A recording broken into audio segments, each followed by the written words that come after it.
on? It is Nick LVSA back from Team Tech, and I'm going to be showing you how to create a class in Java that will help you with internet connectivity, sending post requests to a server.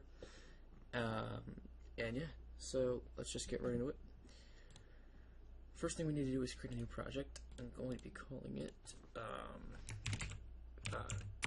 connection testing. I'm going to create a new package, name it whatever you want, that, and a new class. I'm going to call this connection factory. So once you have your class and your project set up, what you can do is open this in full screen if you want, and we can start. So the first thing we want to do is create some variables. So I'm going to start by defining some variables. So I'm going to make a double called API version. Set that. We can set that to 0 for now. Make a private string called API. Set that equal to nothing, or an empty string.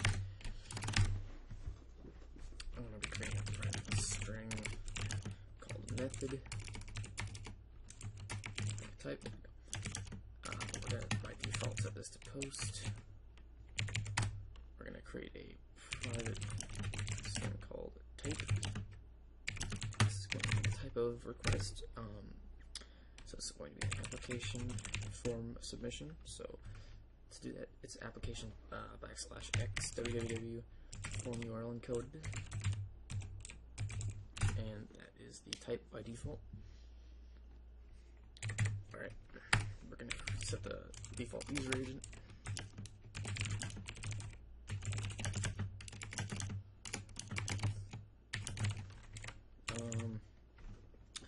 Set this to Mozilla 5.0 by default. If you knew any other user agents, you can use that by default as well, but I'm going to be using Mozilla for now. Writing a private string called data. Set that to an empty string. A private URL. Call it connection and do not define it yet.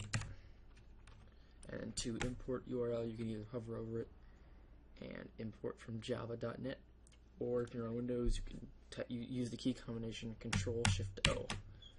It will ask you where java.net.url, and yeah, so you'll have an import here. And the second last thing we need to type, or to define, is an HTTP URL connection. I'm going to call that final connection. Again, Control-Shift-O to import it. It'll be imported here.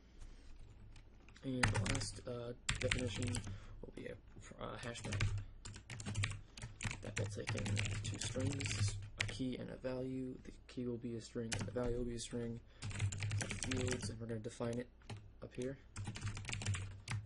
Again, string and a string. And yeah, again, Control-Shift-O to import.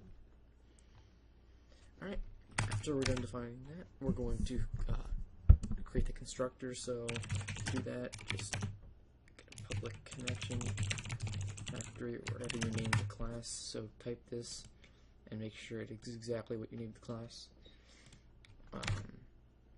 This is going to be taking in a string array called endpoint, and a string called URL, and a double called version. Once you have those three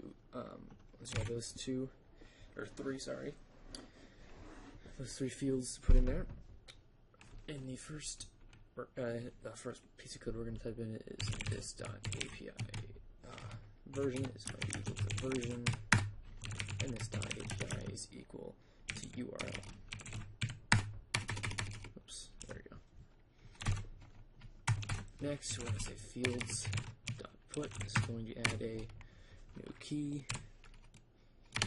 We're going to say, hard define version has the string value of version. Alright. So once we're here, we're going to now loop through all of the arrays in this string, and I will actually create a new class in here called example, so we can test this in a second. Whoa, key got stuck, sorry about that. Yeah, anyway, but I'm going to create an example in here just to show you how it will work once we're done coding this. So let's create a for loop to loop through all of the endpoints. So we're going to say for I is 0, I is less than endpoint, not endpoints, dot length, loop through I, then we're going to say string array points is equal to endpoint at index I dot split at a semicolon.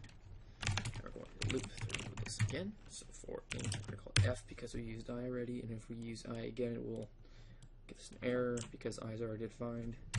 So we're going to say, ooh, I'm not sure where that came up. Sorry about that. Int f equals 0, f less than points dot length, and then again loop through f again, and in here say fields dot put, and for the key we're going to type points at index f dot split at colon at array or at index 0. So this is the left side of the colon, the key, and then split at points f again, split at the colon again, and we're going to get index 1. So that will be the constructor done. Now we're going to create another function. Again, you can call this whatever you want, but this will be the function that will create the connection. So it's going to be a string, it'll return a string. I'm going to call it build connection. And we're going to create a new string builder here. Call this content, and then set it to a string builder. And import, what did I do there? And then make sure you have you don't have to import string builder, that's right. We're going to check if not this dot get endpoints. Oh, you know what? I didn't actually create that yet. Yeah, let me create some before we build this or create this build connection function. Let me just create three getters quick. I'll code them for you so you can see what they do. So I'm going to make a public string called get API version. I'm not sure if we're going to need this, but I'm going to do it anyway. It's going to return string value of API version because that is a double. We're going to make another getter called get endpoints, and we're going to return fields to string, and the last one, public string get endpoint value. This is going to take in the key, and with that return fields get key. Alright. Now once we have that, we can create the build connection function. String build connection. Oops. Now once we're here, we can again make the string builder content equals string builder, and then we're going to say if not this dot get endpoints dot equals ignore case, so make sure it's not empty,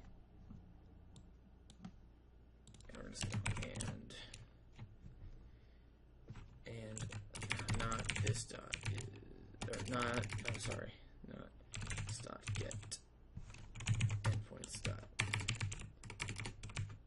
is empty.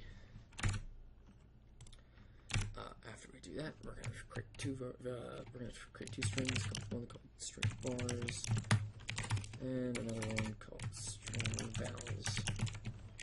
So this will act like the key, this will act like the value of the key. Now we're going to create a try catch, and we're going to catch general exception here. I'm just going to say system dot line dot get message. Get message. And we're going to now loop through all of the entries of the hash map. So we're going to say for map.entry, map.entry, string, because it's taking a string and a string, entry, and then we're going to say fields entry set. This will loop through all of them. We're going to say vars is going to be equal to entry dot get key. Vowels will be equal to the entry's get value. And we're going to say data plus equals. We're going to put the and symbol for the URL plus vars plus equals, and then vowels. Yep. Alright, so after that, say if. Just check if the data starts with an and symbol.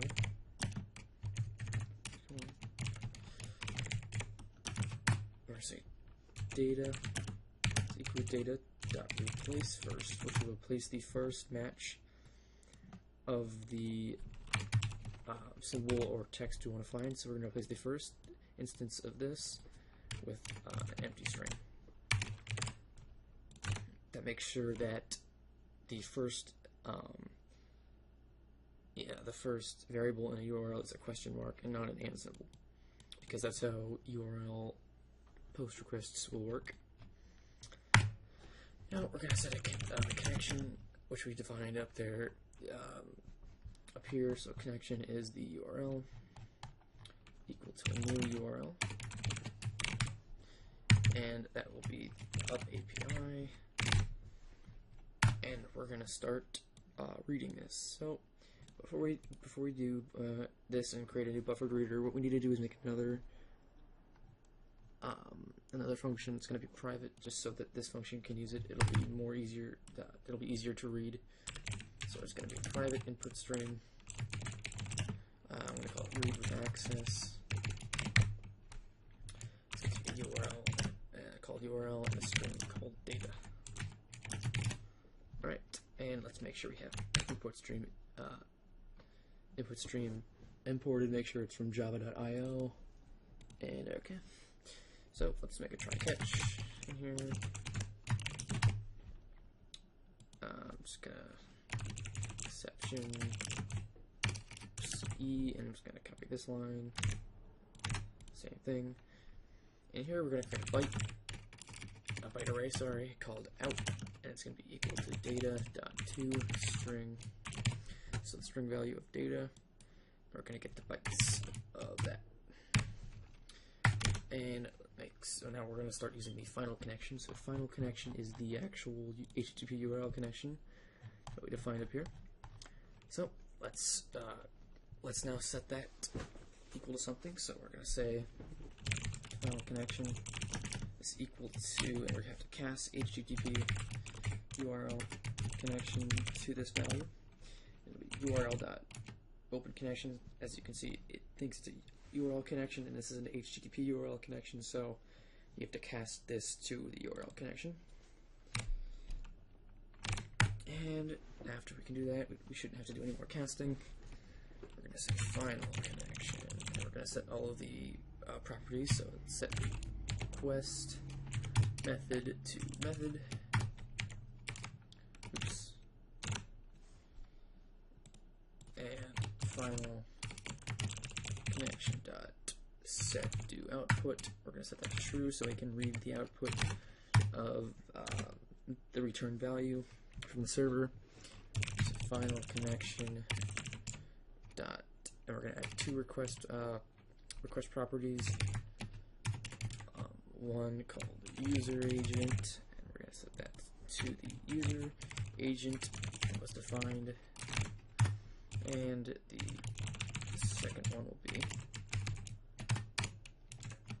the content type, which is type that we defined again there earlier. And after we add those properties, we're just going to call the void connect function, so it connects to the destination, and we're going to connect this try catch. Again, I'm just going to copy this, E, and we're going to make an output stream os is equal to final connection dot get output stream dot input. Sorry, output stream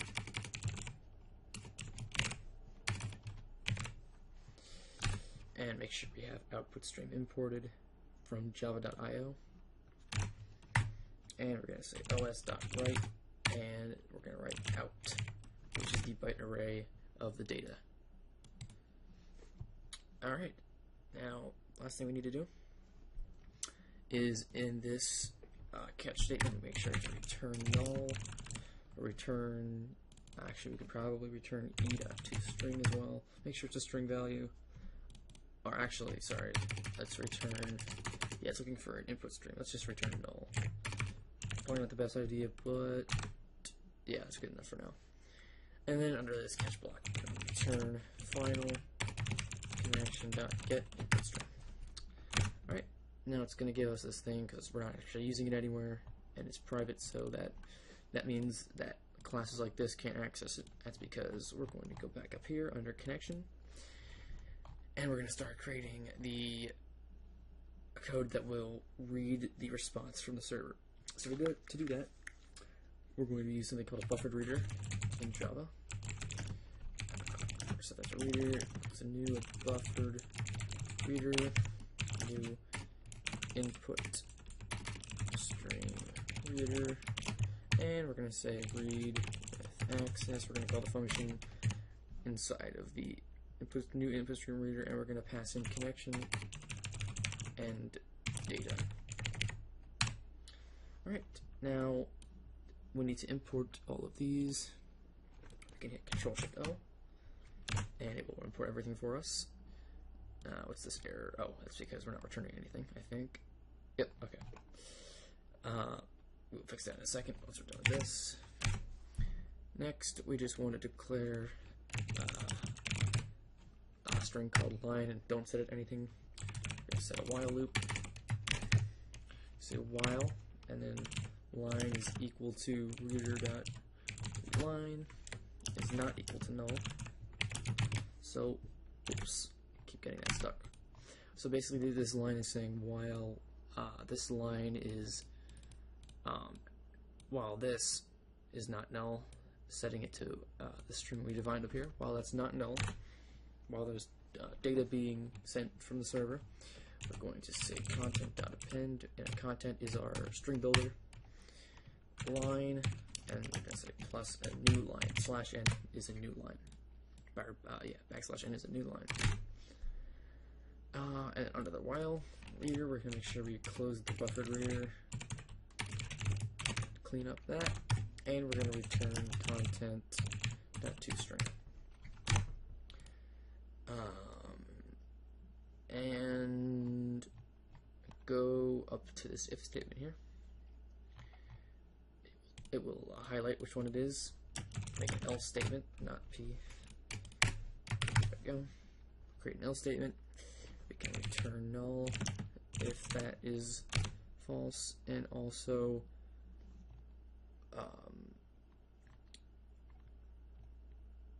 under this, by default, you will return null if there's some other issue. And this code is not run for some reason. Alright. So yeah, once we have that, we need to add some setters just to make sure that if this is being used as a library, that the person using this class can set the post method, and it can set this, the type and the user agent. So let's create the setters up under the getters. So the first one will be setting the user agent. So public void set user agent string. We'll just call this user agent, and this dot user agent is equal to user agent. Let's create the set method type. It needs to have the method as a field, and we're going to say this dot type equals type, or sorry, not type. What am I doing? Not yet. This dot method equals method. Next one is the type public void. We're going to say set submission type. Type, and then this dot type equal to type. Oops, there we go. I believe that is it for the head, or the setters, sorry. And yeah, that should just about be the class, I believe. Yep, so let me just clean this up a bit. There we go. Now, I'm going to move to the example class to show you how something like this would be used. Let me just move this over. There we go. So let's just say, this is going to have a main method, public static main.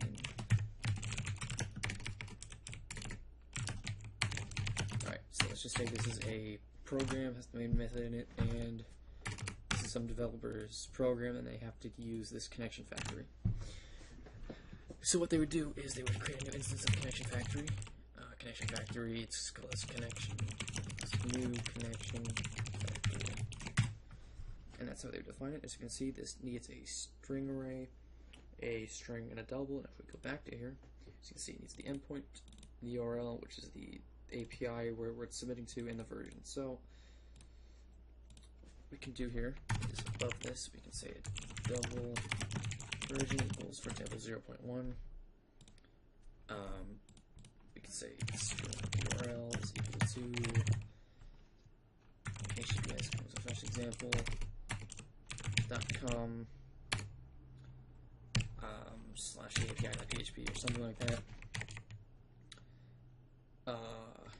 And what else do we need? Oh yeah, the string array. This is the most important part. These are all the fields that will be passed. So, for example, if you see some like something .com / index.php question mark example equals test and something else equals test, like for example something like that. That's what we're kind of setting up in a string array. So what we need to do is make a string array. Let's call it call fields, or yeah, call fields. That's going to be equal this, and we're going to end it. Right, and so we can set this up, for example, like this, and then you use a comma to separate all your fields. We'll have 4 for this example. Now, what I can do is, for example, I could have maybe username equal to, and then I would have a user field to say plus username, and it would, actually not equal, sorry. It'd be username plus username.getText if it's from a, for example, if this is getting the user's data from a text field, and end it like that. I have no text field set up, so I'll just say the username is Bob, and then you edit like that. Maybe their password is 123. They would edit like that. Maybe their email is bob@example.com, and their, I don't know, their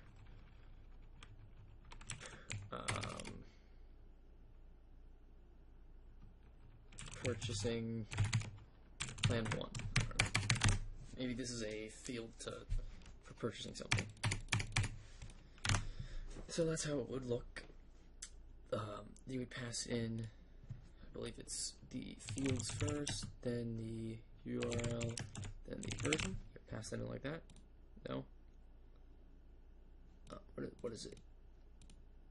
String array. String, then version. String array.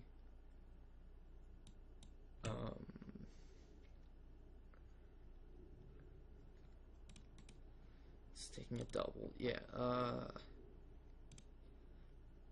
Interesting.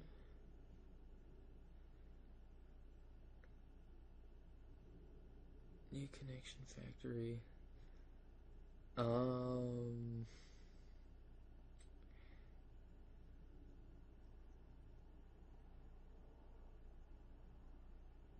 That is odd. Huh.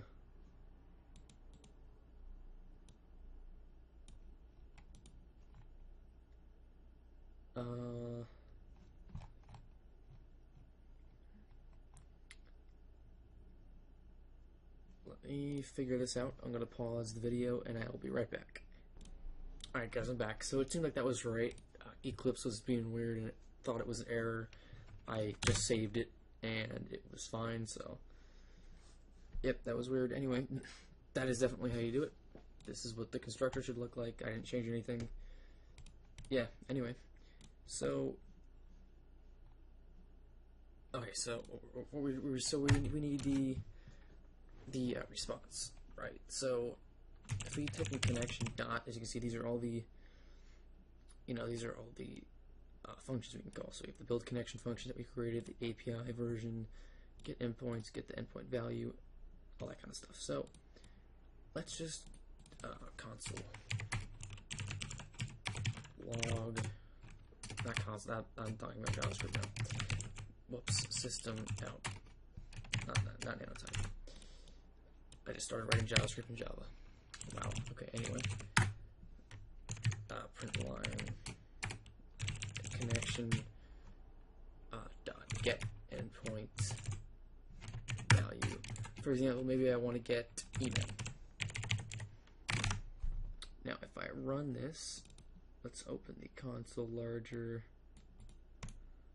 I'm going to run this as a Java application. As you can see, it gets bob@example.com because that's what we set for the email. Now let's just say I want to get the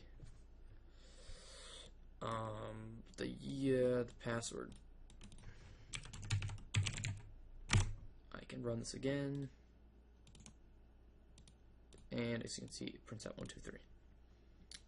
So that will get the endpoint value. Now if we run the connection.get endpoints, that should spit out all of the endpoints that we listed. You can see password is 123, purchase is equal plan, version is 0.1, the email is that, and username is Bob. And if we look at that, that's all correct, and then the version 0.1. Yeah, so let's see here. Connection dot. Oh yeah, we can also run connection.get API version. That should spit out the version that we're using. As you can see, 0.1. I don't think we used anything else except for the build connection, which I'll show in a second, and then the setter methods. So by default, again, we set the method to post, the type to application XWW, formula uncoded, and user agent. So let's just say you wanted to change the what do you call it, the user agent. Let's just say you wanted to change that before you built the connection and sent the request. What you could do, connection dot set method, and you type in the method that you, or not method, sorry, set user agent. For example, maybe you wanted Mozilla 4.0 for some reason. That would set the user agent, and then what you could do is say string response is equal to connection dot build connect, or build connection, and that would run. This would be sent to this server. All of these would be sent to this server, and this would hold the response, whatever the server responded back. Yeah, so what I'm going to do is I'm going to pause the video, write a little PHP script that just returns some simple data about all this stuff, and I'll be right back when I'm done with that. Alright guys, I'm back, and I just wrote a little PHP script that will basically just take these post requests, do a little stuff to it, and send a response. So before I show you the code of the PHP, I'll show you what it does. And you can see I changed the URL to my domain in this directory on this PHP file I just wrote, and I just echoed the response here. So I'll show you what this does. You can see hello, and it takes this, thank you for purchasing, and then this, and it just says your encoded password is this, and this is a base 64 encoded version of 123. Alright, so I will show you the PHP code, and I'll show you if I just change Bob to like user, and maybe plan 1 to, let's see, what could they have purchased? I don't know. They purchased a PC. I don't know. I write this again. Hello user, thank you for purchasing PC, and then I just kept the same password. If I change this password to like something long like that, the encoding will change, of course, to base 64. It's very noticeable because of the two equal signs or equal signs at the end of it. So yeah, that's that. I'll show you the PHP code now. Let me open Sublime. And this is the code that I wrote. As you can see, just checks if these post fields were set, and let me just get that so you can read it easier. Checks if the post fields were set, and then it just says hello, the username, thank you for purchasing, whatever you purchased, your encoded password is, and then base 64 encoded function of this password field. So that's all I did. If you want, you can copy this. This wasn't a PHP tutorial, so I just kind of left it out. But I'll be doing more PHP tutorials in the future, as well as more Java and JavaScript and all that kind of stuff. Yeah, if you like this video, leave a like, and if you want, subscribe. I'll be making more of these style videos if you like them. Yeah, so alright, I'll see you in the next video.